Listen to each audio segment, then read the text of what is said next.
So when he was talking about this piece right here, he was talking about how I was like, "That's balsa wood," and he goes, "Oh, balsa wood is amazing." I mean, his face lit right up on balsa wood. And so you were saying, Yeah, so actually, this whole procedure using the sandwich core, it's called the sandwich construction, where you have a core in the center and then you have the skins on either side with the end grain balsa, which takes compression really well. That's why those things look so good after all the years because of the pounding, yeah, you've of thrown the heavy stuff. rock in there and all sorts of Yeah, stuff. everyone heard it because it's very good in compression.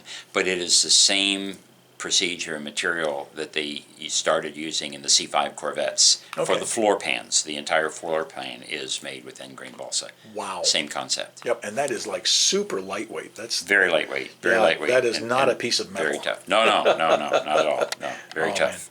Man. So what kind of weight savings are we talking about from a bed? I'm not sure. It's considerable because you've got all the steel in there. I don't know if I'd say half, but between half and 3/4. Wow. Of just amazing. And that's this. And this is wow. Yeah, that's it. I mean, this is like you said. Yeah, that's super duper lightweight. Yep. I wish I could show people on the video that. Yeah. All right. Well, thanks. Okay. Appreciate all right. that. Sure thing. Thank you.